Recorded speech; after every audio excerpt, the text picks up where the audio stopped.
Vamos agora à entrevista do dia com Maria Lídia Flandoli. Que no segundo mandato, a presidente Dilma tem o desafio e tanto de fazer o Brasil voltar a crescer, não é novidade para ninguém. Para falar sobre medidas anunciadas para colocar a economia nos trilhos, hoje entrevisto Clemens Nunes, professor da Escola de Economia de São Paulo, da Fundação Getúlio Vargas. Obrigada, professor, por estar conosco. O novo ministro da Fazenda, Joaquim Levy, já disse de cara que a gente tem que ter a coragem de fazer o que for necessário. Como é que o senhor traduz esta mensagem? É aviso prévio de ajuste doloroso?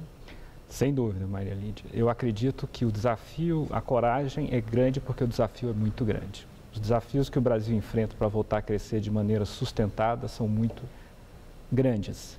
E esses desafios, eles se revestem de duas naturezas. A primeira seria recuperar a capacidade de crescer de maneira sustentável.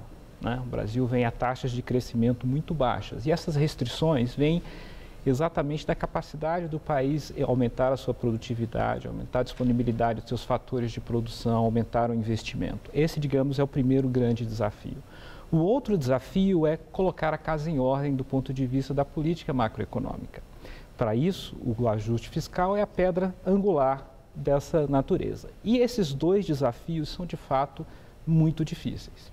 Vamos falar desse segundo desafio. O senhor falou do ajuste. A própria presidente Dilma, no discurso da posse, falou: os primeiros passos dessa caminhada passam por um ajuste nas contas públicas. Aí, quem prestou atenção no discurso está pensando: ajuste já pressupõe um endurecimento, austeridade, corte de gastos, a elevação de taxa de juro. E há quem entenda que isso é o caminho certo para a recessão. O senhor concorda? Eu acredito que é como se fosse um remédio amargo, mas que nessa situação que a economia vem, com esses desequilíbrios que ela vem apresentando nos últimos 4 anos, não há alternativa possível no momento que não seja a necessidade de colocar a casa em ordem.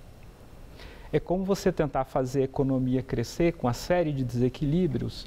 Isso só vai gerar problemas muito mais sérios à frente e o custo de fazer esse ajuste será muito maior. Então é necessária a coragem de fazer o ajuste agora e fazê-lo bem feito para que na frente as consequências não sejam devastadoras. Agora, retomada de crescimento, com ajuste, com medidas, como o senhor está deixando claro aí, que possam de fato ser duras, com qualidade de vida, isso é sonho impossível? Eu diria que no momento que os ajustes estão sendo realizados no curto prazo, os efeitos são esses mesmo que as pessoas antecipam. Olha, o corte de gastos, ele de fato, e o ajuste fiscal, ele deve trazer uma desaceleração econômica, ele deve trazer uma redução na renda real, ele deve trazer a redução do nível de emprego. Isso deve acontecer no curto prazo. Não existe ajuste sem custo. Certo? Não há esse reino encantado, esse mundo fantasioso que acredita que é possível um ajuste dessa natureza necessário no Brasil sem custo. Agora, se o ajuste for bem feito e se o ajuste for consistente ao longo do tempo, isso vai criar condições para que muito rapidamente a economia brasileira volte a crescer e volte a crescer de uma maneira saudável. Tá? O senhor está falando em quê? Médio prazo, longo prazo? Por exemplo, o ajuste, são condições completamente distintas, mas, por exemplo, o ajuste que foi feito em 2003 foi muito severo. No final do ano de 2003, a economia já havia recuperado uma trajetória de crescimento. Tá, passou durante um vale aí, durante esse período. Por quê? Porque houve a consciência por parte dos agentes, das empresas, né, de que o ajuste era para valer, que ele foi feito como deveria ter sido feito, e rapidamente o setor privado, né, se sentiu estimulado novamente a investir, a contratar e a retomar a trajetória de crescimento. Então, há digamos assim, um certo deserto a atravessar durante esse ano de 2014 e o início de 2015. O senhor falou em consciência, né, que naquela época houve consciência da necessidade. Entretanto, há um outro ingrediente que parece ser fundamental: consciência e confiança. Nós temos vivido tempos de muita denúncia, denúncia de roubalheira, desvio de dinheiro público envolvendo personalidades ligadas a governo, ministro de Estado. Uma coisa que abala muito a crença do cidadão na lisura no trato da coisa pública. O ministro Levi, a presidente Dilma, nesse segundo mandato, vão contar com a confiança para esse ajuste tão necessário como se apregou? Maria Lídia, é fundamental que eles recuperem e que eles adquiram essa confiança que vem da sociedade, no sentido de acreditar que esse sacrifício é necessário, que ele precisa passar por esse ajuste. A confiança dos agentes políticos, do Congresso, da base de apoio, para que apoiem as medidas que são necessárias, porque uma parte delas terá que ser aprovada pelo Congresso.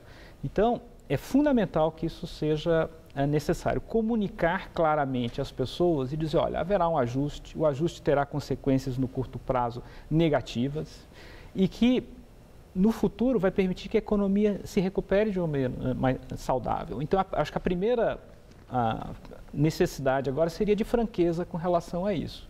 Sair do discurso... já está havendo, né, essa franqueza, porque antes mesmo da posse, já medidas que não foram recebidas com aplauso, principalmente pelas lideranças trabalhistas, naquela mudança na regra de benefícios, que as lideranças trabalhistas chamam de direitos trabalhistas, já há uma reação. Sem dúvida. Então, está havendo franqueza e está havendo medida. Exato.